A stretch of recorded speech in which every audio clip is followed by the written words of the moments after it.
Okay, there we go.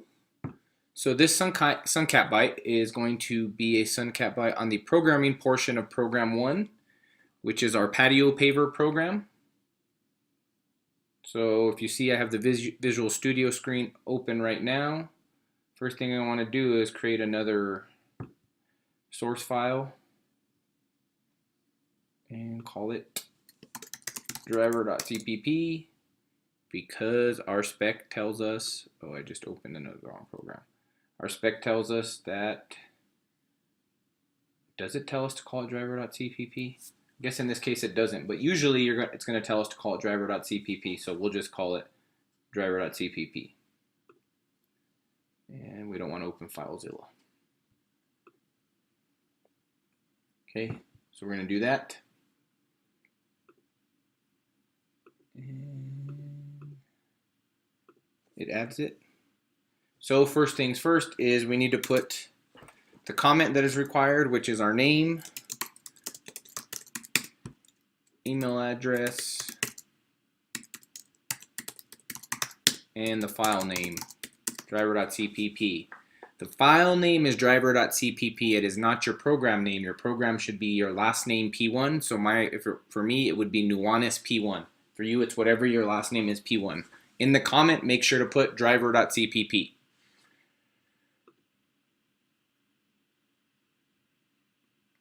All right, so that's that. Oops.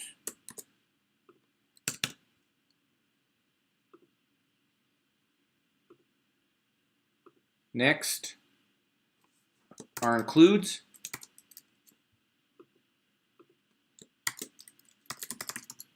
Which in this case is just going to be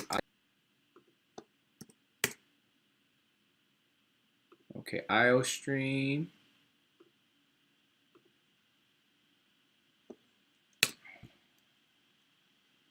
And we're going to use the standard namespace.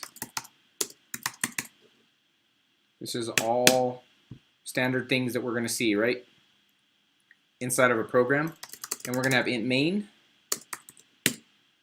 I like to go ahead and do this with the curly braces, so I have my ending curly braces already there. There is some information that is, or assumptions, I guess, that are made that you can put in comments, right? So we have basically these assumptions, which are that the bricks are 8 by 4 by 3 inches. They cost 45 cents each. The gravel is sold by Bobcat Scoop at 8.5 cubic feet, and they are $5.95 each scoop. Another assumption: 4 inches of gravel on the base and 1 inch of leveling sand. And like we talked about before, the 10% is only going to apply to the pavers, which we talked about in the test cases. All right, so here, next thing you want to do is write your class header. I'm not going to actually do that here, but your class header is this. No. This. So that's what you're going to do in this piece here using cout statements. You're also going to make sure that you comment. So in this line right here, you're going to have a class header. When you're done, you're going to start declaring variables.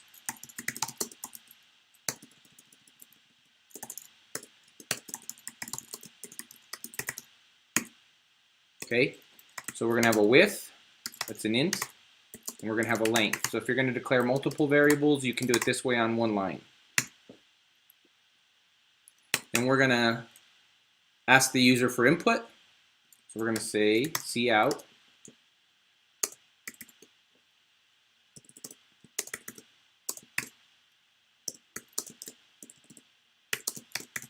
please enter your patio's length. In this case, I'm going to ask them to enter it in whole feet, right? And this is just some formatting here, like that. Oops. So that's going to ask the user to enter in feet, and then we're going to read that data in for the length. Then we're going to ask the user to enter the width.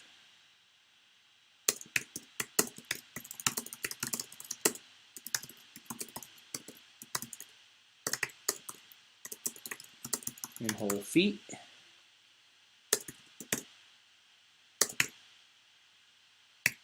similarly read it in using cin, like that. And now we're going to declare some more information, cost information. So we're going to declare double variables, brick total, gravel total cost, and sand total cost.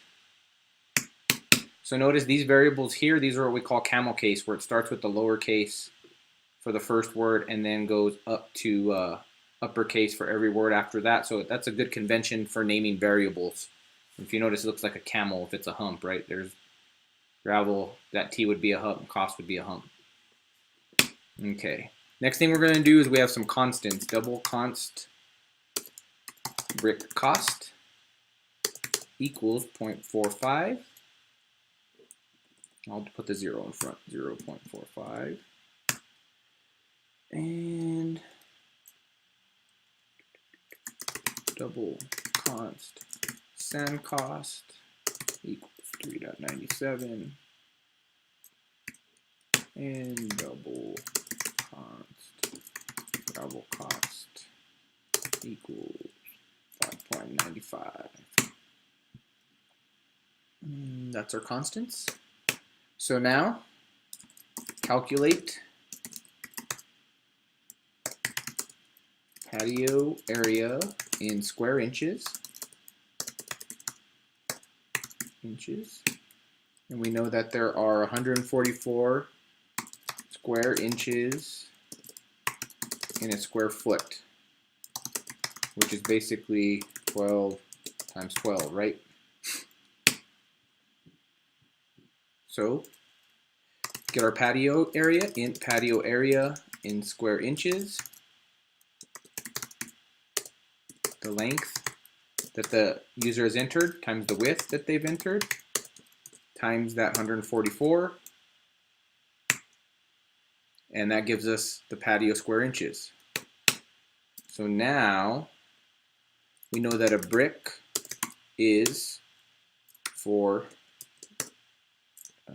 by 3 by 8. Oops, 8. So that is going to be 32 square inches for a brick. That's the surface area of a brick, right? And then you take your number of bricks. You're going to divide the area by the brick area and round up. So this right here is basically an algorithm on how you're going to calculate that, right? Divide the number of brick. To get the number of bricks, divide the area by brick area and round up. A key thing there is be sure to use double arithmetic. And the reason you want to use doubles or maybe floats is so that you don't integer truncation. You don't get integer truncation, which basically means you cut part of the answer off. So in order to do this, you're going to say int numBricks equals, then we're going to have this keyword here called static cast, int, and then we're going to use our ceil function and say it's ceil of that patio area. Notice how helpful Visual Studio is with that variable there, divided by 32.0, which is the surface area for brick. So what this is basically going to do is this here, this is a double, this is a double. So this is going to be double math. It's going to take this patio square inches divided by 32.0. You're going to get a double. Then you're going to take the ceiling of that and all that to make sure you don't truncate anything. Because now you have, since you've done ceiling, you're going up to the next integer, right? In this, or yeah, you're going up to the next integer. Then you do this static cast. So what it does is it takes your double here and then makes it done. The key here is after you've done that double math or that double arithmetic. If anybody online has questions on that, let me know. So now we're going to calculate the extra 10% for the bricks, which is pretty easy, right? Double extra bricks. Oops. It's going to equal number of bricks times 0.10. Just that extra 10%. I'll do 0.10 to stay consistent. Okay, now we want our final brick total, so we need to add those two together, right? So we have our final brick total, which is going to be equal to num bricks. Now the key here is we haven't actually used the ceil function yet on these, so you can do a static cast again, int ceil on those extra bricks, like that. So your ceil extra bricks is going to be just the 10% of the number of bricks. That could be it is very likely a decimal, right? So you say here's the decimal, take the ceiling of that, then cast that to an int. So we're adding an int to an int plus an int will give us an int. So that's why we use that static cast there. Now we want to figure out our, where am I? I lost my place. Final brick total. Okay, yeah, here we go. So that's the number of bricks, right? Then I have brick total, which is meant to be the cost. So that's going to be final brick total times brick cost, and this is going to give us our cost of the bricks. All right, done there. Now let's move on to the sand and volume. So, or sand and gravel volume. So sand and gravel volume is patio area times 4 inches, and that'll give us cubic inches, and that will be for the gravel, and then patio area times 1 inch, basically, right? So it's the same thing. It's going to give us, again, cubic inches, but that's going to be for the sand. So now, say I have, oops, went double gravel volume. So we have our patio area square inches again, times what for gravel? Times 4. Done. Why are you giving me an error on double? Because I missed that semicolon up there. There we go. And now, and this should all be lined up. So also keep in mind that this indenting, see how these are indented in from the curly brace? That's just good practice, so you can see that this code all is contained within that curly brace. Now, double sand vol is going to be equal to patio area square inches times 1.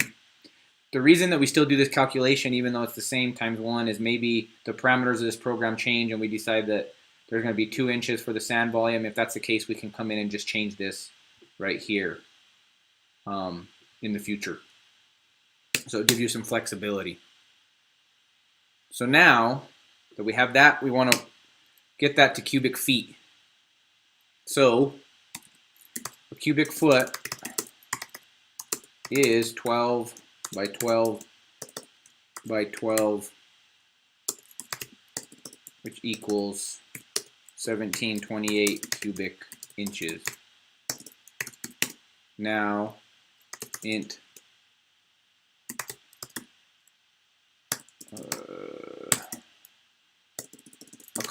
const int cubic feet inches is going to be equal to 12 times 12 times 12, like that. And then we're going to say double gravel vol cubic feet is going to be equal to our gravel volume in inches, which is that, divided by cubic feet inches.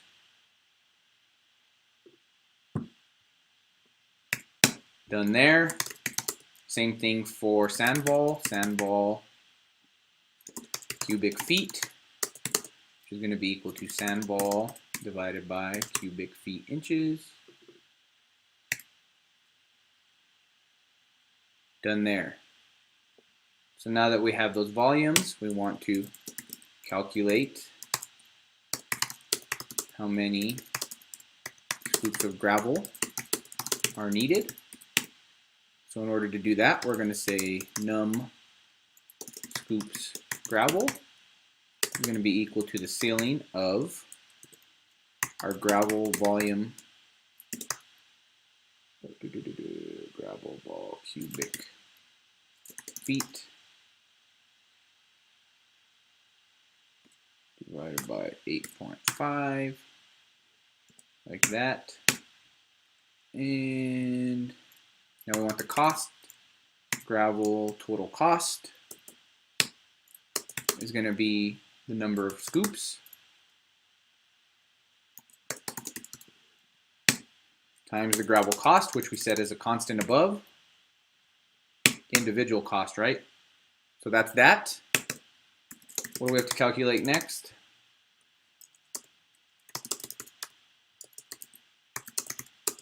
How many bags of sand are needed?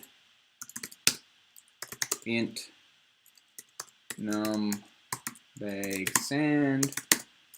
Again, we have our ceiling function, which we should be very familiar with by now. We're going to have the sand volume cubic feet. Oops.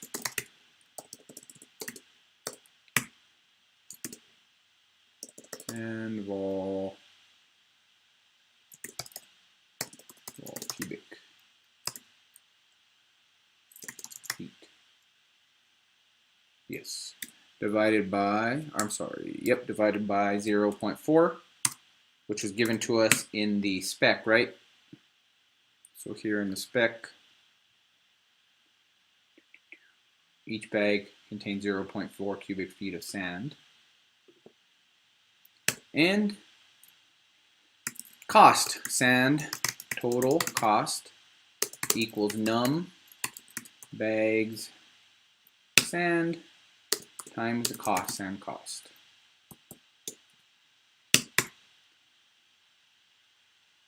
Done there. Now get the total order cost, which should be double total order cost, and that's going to be equal to the brick total, which was the cost for the bricks, right?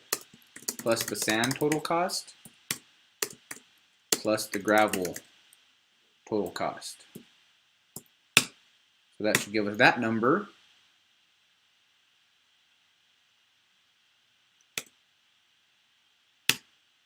And now we're going to use this to give us the two decimal places. So this line and this line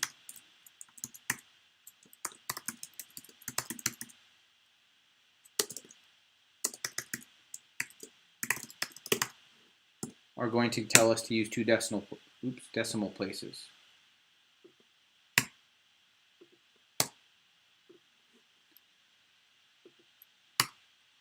That is the correct syntax. So the next thing will be use cout statements, and I'm not going to give you this piece, but use cout statements to output required data from spec. And that's it. So you're going to have these next few lines that do that, and then you're going to say return 0 at the end, and you're done. So that should be about the length of the program. This isn't the only way to do this, but this is one of the ways to meet what's in the spec. This right here, two decimal places of precision.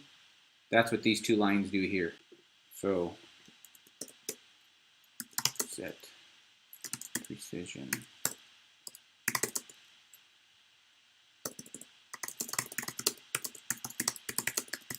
Notice there's plenty of comments throughout here to explain what's going on throughout. That's also an important part of programming. It should explain your logic. Questions from anybody who are online, or who is online?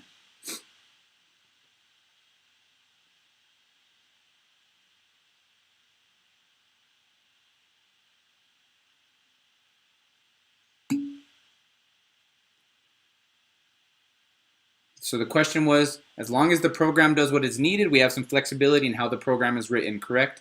That is absolutely correct. So the point of the program is it needs to meet the spec. If you can go through the spec and check off the things that are required in the spec, and your code does that, then you're good. It does not have to be exactly like this. Other questions?